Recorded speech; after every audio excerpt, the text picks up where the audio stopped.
राधे राधा वल्लभ श्री हरिवंश गुरुदेव, आपके चरणों में कोटि कोटि प्रणाम। गुरुदेव, पिछले 2 वर्षों से आपका सत्संग सुनने से ईश्वर को पाने की लालसा जगी है। मेरा प्रश्न है कि हम दोनों पति पत्नी अध्यात्म मार्ग के पथिक हैं।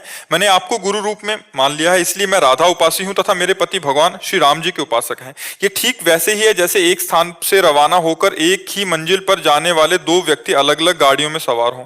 क्या हमें अपने मार्गों पर इसी तरह अलग अलग गाड़ियों में चलते रहना चाहिए या दोनों में से एक दूसरे की गाड़ी पर चढ़ जाना चाहिए? अब निष्ठा किसकी कितनी पक्की है, अब ये किसका प्रश्न है? हाँ, निष्ठा कितनी पक्की है ये पता चलना चाहिए ना। अगर मान लो राम भक्ति की निष्ठा परिपक्व हो गई है तो फिर बिल्कुल नहीं छेड़ना चाहिए। अगर कृष्ण भक्ति या राधा भक्ति की निष्ठा, फिर नहीं छेड़ना चाहिए। अभी प्रारंभिक है तो बात अलग है, निष्ठा पर नहीं। और दोनों जब स्नान करेंगे तो एक ही धारा होगी, अंतर नहीं होगी। घाट अलग है, विश्राम घाट मथुरा, जुगल घाट वृंदावन, केसी घाट वृंदावन, लेकिन तीनों घाटों में जब उतर कर गोता लगाएगा तो धारा एक ही मिलेगी। धारा एक ही है, वो तत्व एक ही है, उसी के अनंत नाम है, उसी के अनंत रूप है, कोई भेद नहीं है। आप राम कहें और आप राधा राधा कहें तो दोनों एक ही है। जो राम में विराजमान है रा, वही राधा में विराजमान रा है। जो राम में विराजमान माँ, वही माधव में विराजमान माँ है। राम ही राधा माधव है, राधा माधव ही राम है। राधा माधव का शार्ट तो राम ने, राधा का रा ले लिया, माधव का माँ तो क्या हुआ? और राम का विस्तार करे तो रा से राधा, माँ से माधव, और वही श्याम सुंदर है। चाहे राम जी को बोलो चाहे श्याम जी को बोलो, बस बंसी और सारंग का भेद है। वही राधे श्याम है, वही सिया राम है, अंतर तो कोई है नहीं। खूब प्यार से दोनों आराधना करो, परस्पर प्रेम रखो, भगवान का नाम जप कर रहे हो, बढ़िया है। जब आनंद समुद्र में डूबोगे तो एक ही होगा, वो दो नहीं होते, वो तो है परमात्मा एक ही है। वही राधे श्याम है, वही सीताराम है, कोई अंतर नहीं है। खूब आराम से भजन करो, भेद बुद्धि न रखो, वही परमात्मा। हाँ, प्रारंभिक हो फिर एक ही आराधना हो तो और आनंद आ जाए।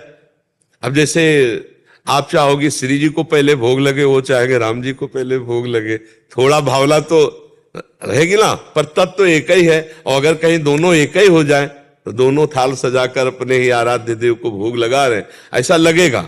अब जैसे रामोपासक हैं, रखो वही परमात्मा। हाँ, प्रारंभिक हो फिर एक ही आराधना हो तो और आनंद आ जाए। अब जैसे आप चाहोगे श्री जी को पहले भोग लगे, वो चाहेंगे राम जी को पहले भोग लगे, थोड़ा भावना तो रहेगी ना, पर तत्व तो एक ही है। और अगर कहीं दोनों एक ही हो जाए तो दोनों थाल सजाकर अपने ही आराध्य देव को भोग, जैसे रामोपासक हैं पति और राधा उपासक है पत्नी, तो भोग बनाएंगे तो पहला उसको तो ये लगेगा पहले हमारी श्री जी पावे, और उसको लगेगा नहीं भाई हमारे राम जी पावे। तो हमें लगता है फिर 2 थाल तैयार कर ली चाहिए, एक ही साथ दोनों जगह भेजना चाहिए, नहीं तो फिर असंतुष्टता होगी ना।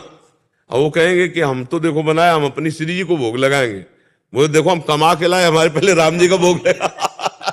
तो अब आपस में राम और श्याम में कई झगड़ा अपने लोग कर बैठे।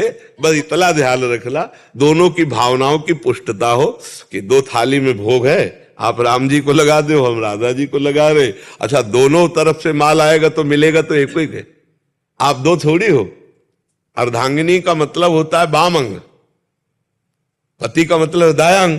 तो जब ऐसे करो तो फल तो एक ही आएगा ना, आनंद तो दोनों का आएगा। आप रबड़ी का भोग लगाओगे तो आपको पाने को मिलेगा, और आप सब्जी और रोटी को भोग लगाएंगे तो आपको पाने को मिलेगा, क्योंकि एक ही घर में तो है। पर अगर दोनों एक भाव के हो जाए तो और आनंद आ जाए। पर अगर निष्ठा बन चुकी राम जी की तो बिल्कुल नहीं छेड़ना चाहिए, क्योंकि निष्ठावान को जो दुख होता है फिर वो असहनीय होता है। जैसे होता है ना निष्ठा, अब राम जी से प्यार अंदर से जागृत हो चुका है तो जन्म जन्मों के न जाने कितने पुण्यों का फल हुआ है, अब नहीं तोड़ना। कोई गलत थोड़ी है जो, तो फिर पत्नी आप हो तो आपको सहयोग करना चाहिए राम उपासना में, कि आप खूब करो मैं आपका सहयोग करूंगी, पर हमारे हृदय में राधा किशोरी जी के प्रति जो प्रेम है मैं उसको भी नहीं छोड़ूंगी। पत्नी हूं, आपका सहयोग करूंगी, लेकिन हमारी जो आंतरिक उपासना है उस पर मैं भेद नहीं डालूंगी। ऐसे पति को सोचना चाहिए कि पत्नी हो तुम्हारा सहयोग करेंगे, पर हम अपनी उपासना में अपने, अगर दोनों दृढ़ है अपनी अपनी उपासना में तो, अगर प्रारंभिक है गुंजाइश है तो फिर एक ही में आ जाना चाहिए। अगर नहीं निष्ठा बन चुकी है तो फिर नहीं छेड़ेंगे, क्योंकि हमें पता है चाहे शरीर पूरा कर दिया जाए, निष्ठा नहीं छोड़ी जा सकती। जैसे अब अपने लोगों को खाए तो गर्दन काट दो, ये स्वीकार, निष्ठा थोड़ी छोड़, नरक जाए स्वर्ग जाए इसकी कोई परवाह है?